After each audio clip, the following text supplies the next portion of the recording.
All the architecture of the world they had left, with fine selections and matching, with daring improvisations. And everything new. Odin had to admit that the squares were beautiful.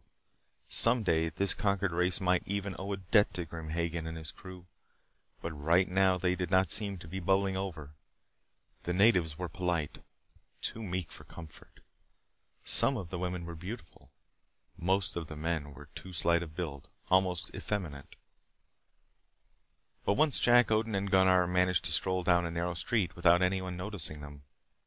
It was the cry of the birds that caused them to turn aside into even a narrower one. So they came to a little run-down park that looked old enough to have survived the conquest. Then they saw the scaffoldings, and there were 12 shapes hanging from ropes and meat hooks. As they neared, a flock of fat, revolting-looking birds arose and complained as they fluttered away. Gunnar and Odin had stood there looking upon the half-dried mummies that swung slowly about and grimaced at the tiny wind that perplexed them. The gibbets were spotted with blood and filth. Flies swarmed about them. "So," Gunnar remarked, "the leopard does not change his spots. Grim Hagen still gives lessons to these people. And knowing Grim Hagen, I would say he's a rough schoolmaster." They did not stay long, and a guard opened his mouth in surprise when he saw them entering the square from the dark little street. Today, Grim Hagen had invited them to another conference. Gunnar and Odin dressed carefully, but Gunnar took a last look at harness and sword as he complained, "He wants something, and Grim Hagen can be mean when he doesn't get what he wants. We should have started wrecking this world before we landed. The people would be no worse off. And maybe we could have rid ourselves of a snake. Ato needs a big drink of tiger's milk." "Oh, quit complaining, little giant. We still have some bargaining power." "Yes, our swords. This meeting reminds me of the conference that a king once held to decide upon another conference which would decide what the next conference would be about. Bah!" "Quit worrying. One of us will kill Grim Hagen sooner or later." But Gunnar went on with his complaining. "You'd better stay close to me, understand, or you'll be hanging from one of Grim Hagen's meat hooks." So they went to the conference. All of Ato's men and at least 50 of Grim Hagen's were there. Contrary to Gunnar's prediction, Grim Hagen got to the point at once. "Kinsman," he began mockingly, "you may have wondered why I called a truce when I could just as well have destroyed you." "That I doubt," Ato answered him. "We have defensive weapons. Even now the guns from our ship are trained upon the city." Grim Hagen shrugged. "Let us not quibble, Ato. Your father was a quibbler before you." Ato flushed in anger. Grim Hagen continued with an apologetic smile. "I'm only joking. But I do know certain things. Your father, Wolden, was a brilliant man, Ato." He bowed slightly as he admitted this. "From time to time, as you hurtled through the star spaces, I picked up scraps of conversation with my instruments. Also, I knew something of what Wolden had been working on all these years." "Now you're quibbling," Gunnar jeered. "Get on with your speech, Grim Hagen." Grim Hagen bowed to the broad-shouldered little man.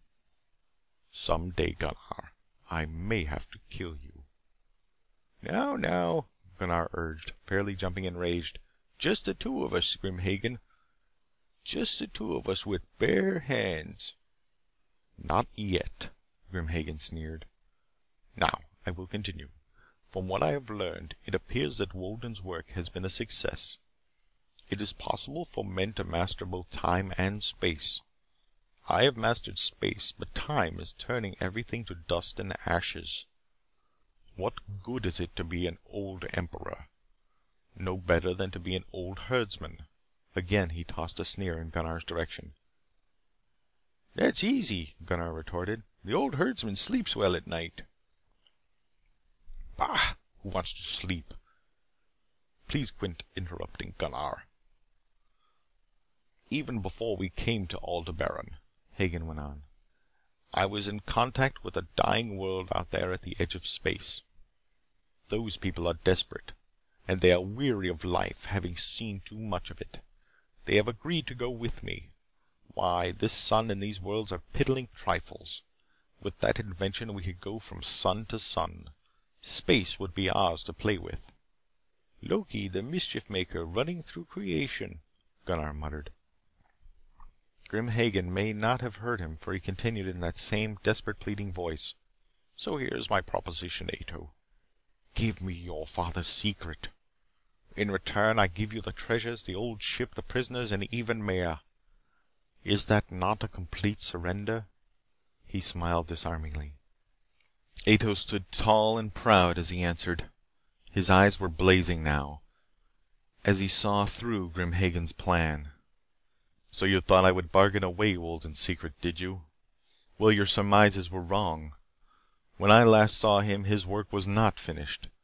I know so little about it that I could tell you nothing of any value. But if I did," Ato's voice was trembling in disgust, "if I did, Hagen, would I turn you and your hell spawn loose upon the stars to perplex them forever?" Grim Hagen's face was almost blue with rage. "You have said enough, and there are other ways to make you talk. Make these swine prisoners," he screamed. A dozen knives flashed. A dozen death tubes were pointed toward Ato and his followers. But one of Grim Hagen's lieutenants, a Bron who was now silver-haired, intervened. "No, Grim Hagen. They are under truce. The week is not up yet. I will not see you go back on your own word." Grim Hagen flamed. "You will die on the hook for this." "Maybe so. One thing is certain. I will die. And I can face that. But you can't, can you, Grim Hagen? You would prefer to be some sort of eternal devil working its fury upon the stars. Now, where is the new thinking that you used to preach?" "That dream is as old as the incantations beside the cave fires." "Arrest them all," Grim Hagen screamed. "Arrest Rama too," he added with rage. But the knives and swords were back in their holsters. The guns were lowered. One by one his men filed out of the council room. Grim Hagen's face was so dark that Odin feared a stroke. But with a curse at Ato and Odin, Hagen lifted his chin high and followed his men from the room. Only the one called Rama remained. "I will do what I can, Ato," he said quietly. "I was nearly 50 when we started this journey, and we lived hard and fast. I am old now, but I married one of the slave girls. We have children. Were it not for that, I would go with you. But I am tired. God, I am tired." He saluted them as he went out the door. They never saw Rama again. End of chapter 10.